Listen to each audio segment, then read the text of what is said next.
Hey, what's up, Superdads?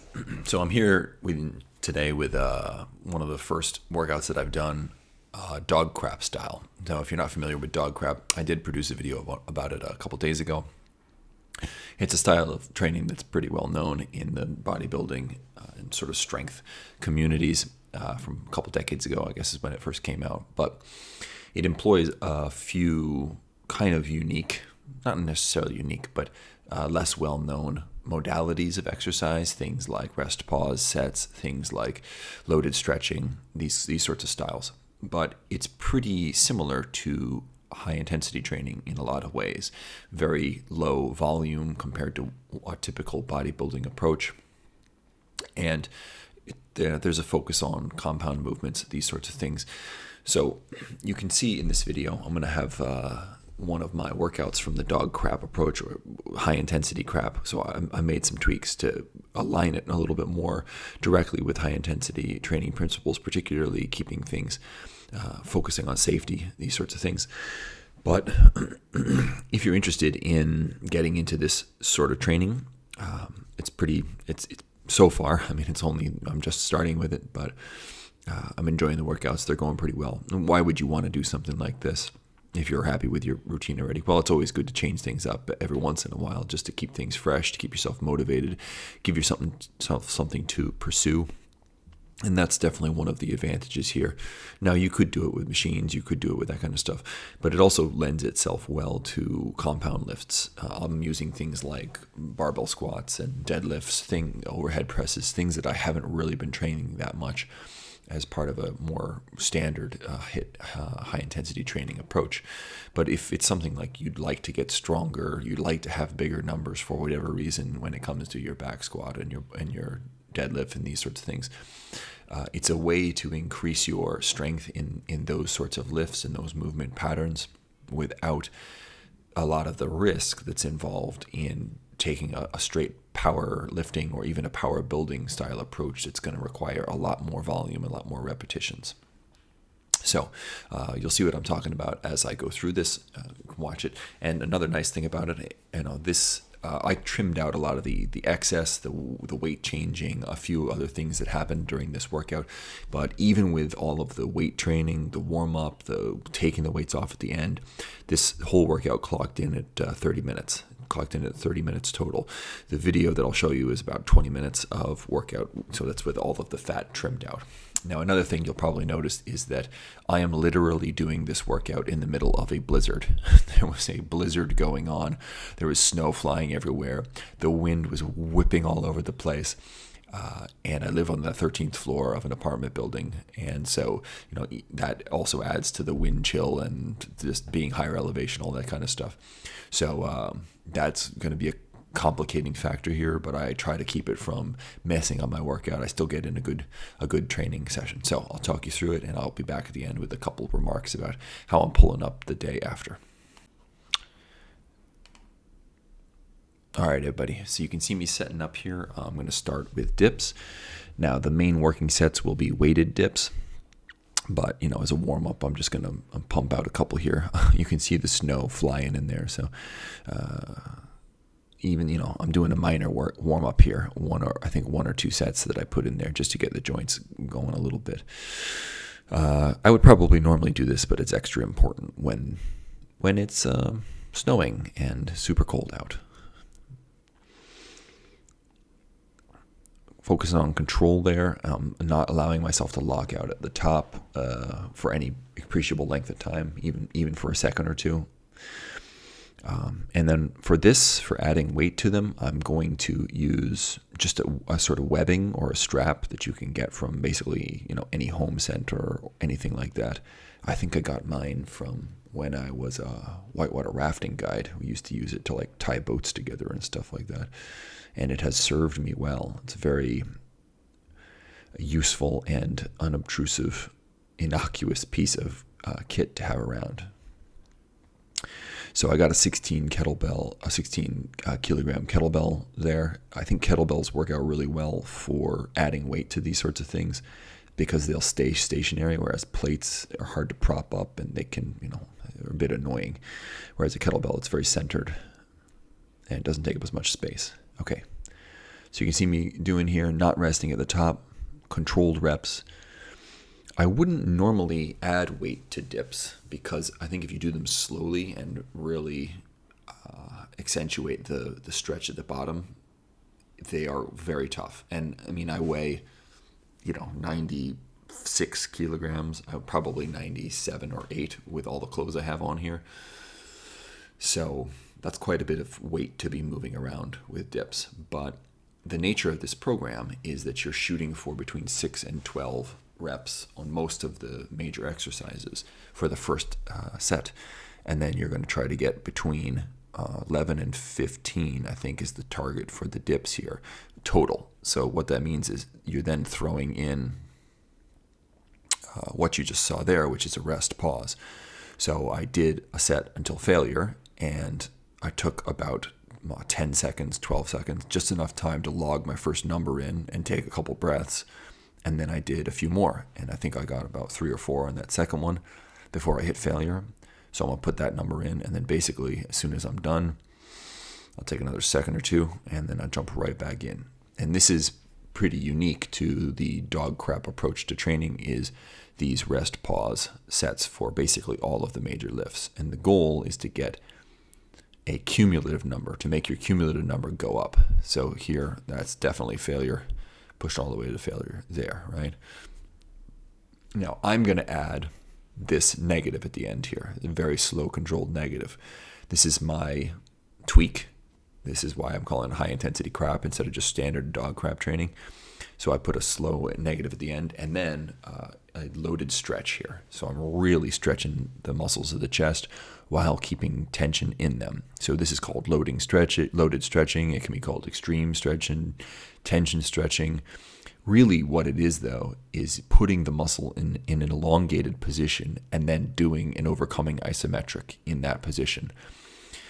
That's really all that it amounts to. And it's a great way to really sap the muscles of all that's left in them at the end of a set and to flush blood into them and really build up the metabolites.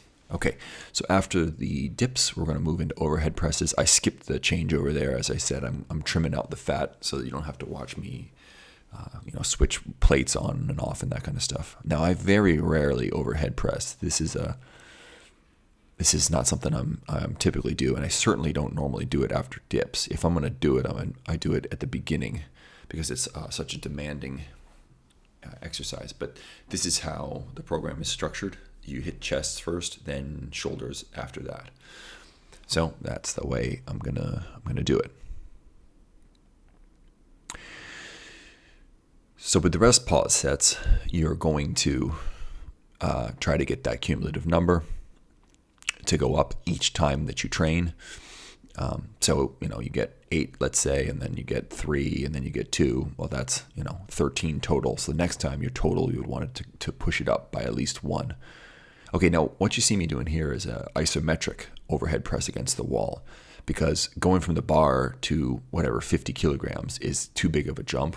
But I didn't want to load and then unload a bunch of plates to make sure I could warm up. So I'm just going to do it against the wall there isometrically. When I do that, I'm not going at 100%. I'm probably shooting for about 70% of the total strength I can put out to just get the joints ready for the more demanding effort of actually doing the lift. Okay? When you do an overhead press, if any of you end up doing this, you got to make sure that you stay real tight in your core, squeeze your butt, squeeze your core, everything around there. Now, what you'll notice here is I'm actually resting for a moment or two on my chest for a lot of these reps. I wouldn't normally do that with a high-intensity approach. Really, the only reason I'm doing it here is because I am way more tired from the dips than I normally would be when I'm doing an overhead press, and so the amount of weight on that bar is definitely too much. And this could be one of the negatives of the dog crap approach, because there's not really leeway there to remove weight off the bar and, do a drop set or something like that when you find out that the weight is too much. Of course, that'll only really be a problem the first time. So next time when I go back to overhead press, I'm going to reduce the weight. So that explains why I did more resting in between. Normally, I would counsel against resting intraset. Interset, or something like that is a different thing. But resting in the middle of your sets, is not a great idea, because it puts more momentum into the training than you'd like often, and it lets you prolong failure when you want to be pursuing failure aggressively. But still, I'm sticking with the weight, seeing how many I get, and I definitely don't end up getting enough with this weight. So as I said, I'm probably going to drop it by about 10 kilos. So that's about 22 pounds the next time I come back, make my way back around to this exact workout. In case it's not obvious already, this is a mostly upper body workout from the high intensity Crapp that I put together. We got dips for chest, then we got shoulders. Next is going to be triceps, and then we'll do back with pull-ups and deadlifts. And you're probably thinking, but deadlifts aren't a great back exercise. Well, they are actually a fantastic back exercise. They're just primarily a posterior chain, a lot of glute and hamstring, but they do work the back quite well, including the traps and the spinal erectors. Okay, here you see me doing triceps. Now, this doesn't look hard, but I promise you, if you do it right, it is. And this sort of overhead tricep extension with your body weight is the best tricep exercise I've ever uncovered. What I'm doing is I'm leaning into it with my legs, pushing with my toes into the wall. Now, this one is not one that I'm going to record. I'm going to do the same sort of rest pause approach. I'm still going to take the breaks and do those miniature rest pause sets at the end. I'm going to push myself to failure. I'm going to make sure I get that extreme stretch at the end. I'll do all of the other things, but I'm actually not going to record for this one because objectively speaking, it's much harder to measure how much force I'm pushing into the wall with my legs. So it's not like when I'm just lifting a weight and I can say I lifted that weight this many times. This one, I'm just going to push myself really hard, push myself to failure. You also probably notice I went and got some gloves on there because the first set got my hands wet, and it was like half a second before my fingers were completely numb and I couldn't get them warmed back up. So I actually had to run inside and get some gloves on. So I think I might do an extra rest pause set here because I had that extra break of going inside to get the gloves on and that kind of stuff.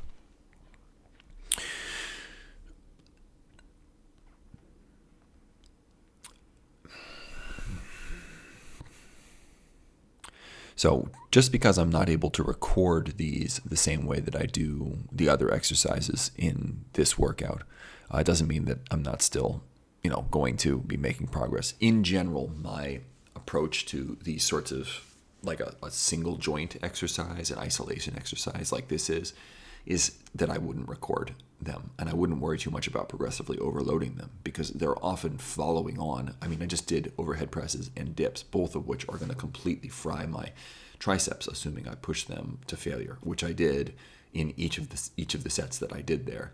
So my triceps are already totally exhausted. So in my opinion, what would be the point of trying to pursue getting higher numbers? All it would, it would just raise the potential, the likelihood that I would start cheating the reps in order to achieve the number that I had predetermined by my performance the preceding time. And I don't want to do that. I want good form on all of these. So the bicep curls will be a bit different. I'm not doing that in this exercise, but bicep exercises are part of the leg day in the dog crap approach. And in that case, you're doing them first. So in that case, seeking progressive overload, trying to achieve ever increasing your performance makes more sense. Just the order of exercises here doesn't make much sense. So here you can see at the bottom, I am doing the loaded stretch, and this is a great one to do them for. The triceps really benefit from this lengthened position in my experience. You can really feel the metabolites building up, the burning sensation, all that kind of stuff that you learn to love, even though it's painful as hell. Okay, pull-ups for the back now. Again, you can see I'm going controlled descent, controlled negative, and then I'm doing the positive portion of the rep relatively quickly. That's how I'm going to approach this style of training, because if I did everything super slow, it would make it harder to get an objective measurement of how my strength is improving, at least by counting reps. If I were to use a stopwatch or something like that, it would be a different thing, but a lot of these lifts don't lend themselves easily to using a stopwatch. Things like a deadlift, even a back squat, because there's so much of a setup on it, don't lend themselves that well to that style of approach. Now, pull-ups you could totally do with the stopwatch method, tracking the number of seconds that you're under tension as opposed to the number of reps. And if you wanted to do it that way, I would completely endorse it. I'm just doing it by counting reps in order, to keep some consistency, because I'm already juggling enough stuff here that if I'm going back and forth between the way that I'm measuring my reps, measuring my performance, it just makes things super complicated. It's good enough. It's good enough. So again, the strap and a kettlebell. This time I believe it's 8 kilograms. So 8 kilograms on top of whatever, 96, 97 body weight. Trying to go slow on the negative again and somewhat more explosively on the positive portion of the rep.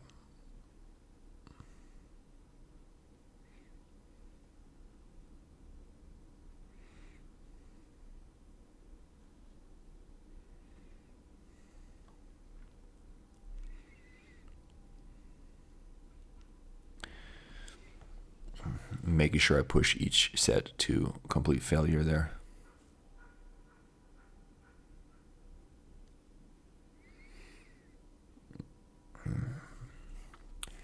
And again, just enough time to sort of record the performance before maybe 1 or 2 more breaths.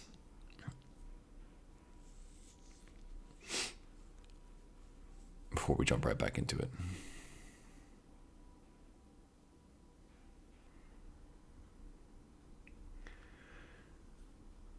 Okay, I'm going after it.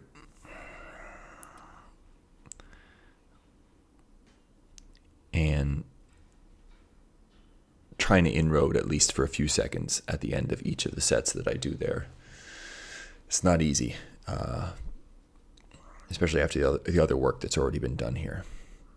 Okay, for this one, I'm going to take the weight off at the end there. I'm going to take the weight off at the end there, and I'm going to do a static hold with just my body weight for as long as I can. It's not very long, but then you'll see at the end here, I really get that stretch in the lats. This is another one. Triceps, chest, lats, in my opinion, really benefit from getting this extra stretch position at the end, from doing this lengthened isometric, if that's the way that helps you think about it, because I'm definitely pushing into it there. I'm still engaged. My lats are entirely engaged here. I'm not just resting here.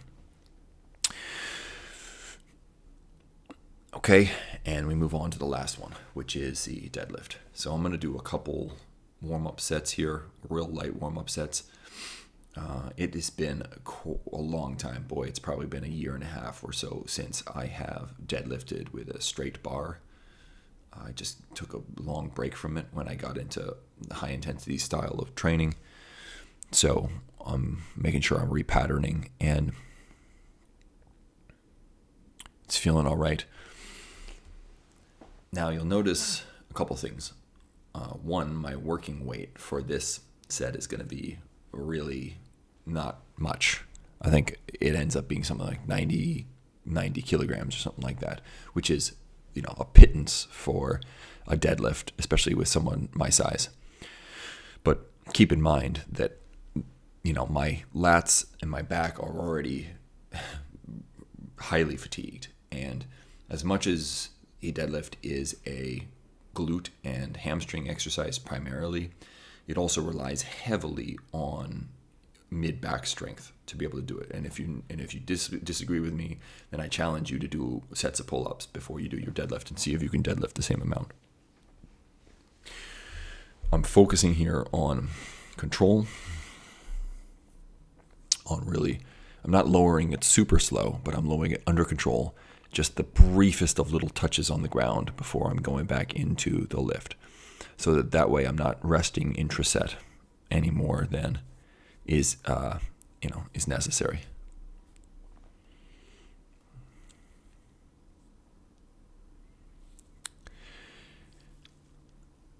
the other thing to remember here is that I'm doing this primarily for the back development that it offers. So that's another reason why I don't need super heavy weights.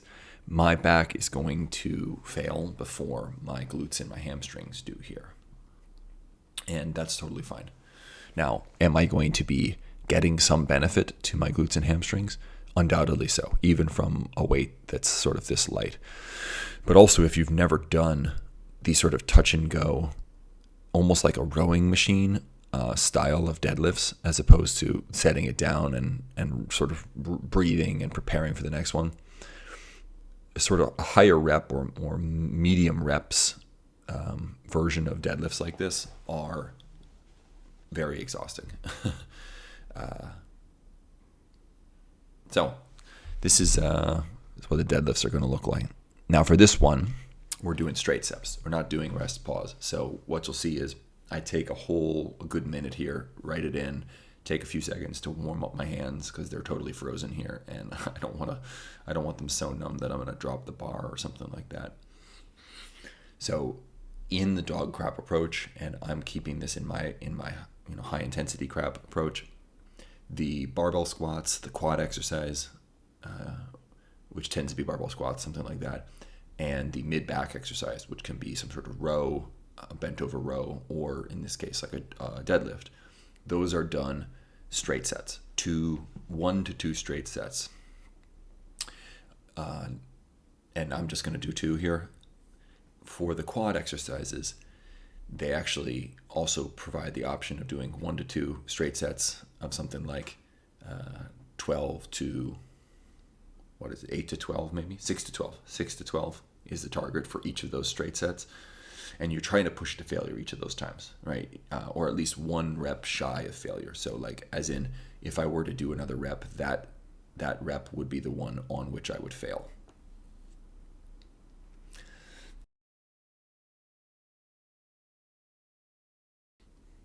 Hey, welcome back. So hopefully that gave you a sense of what a dog crap or high intensity crap approach to training might look like. This is the day after that I did that workout, and I'm feeling just the right amount of soreness that suggests I pushed myself hard, really stressed my muscles, but I'm not like fried. And I have another workout tomorrow. Tomorrow it's back to the sort of legs focused, though that includes forearms and biceps on those days.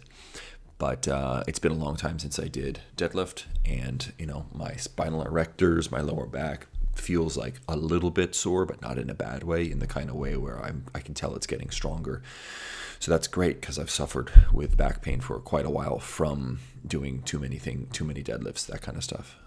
So I'm feeling good, and I'll keep providing some updates and some more examples of how this style of training would look for those of you who would benefit from it, who are interested in it, who maybe don't have access to a full gym, and you could find ways to make this sort of approach work for you.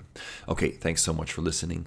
You can check out the programs, as always, down below in the description. We got the Dumbbell, a Bodyweight, and one for seniors that employ a pretty unique approach that I haven't really seen anywhere else, called the synergy set approach.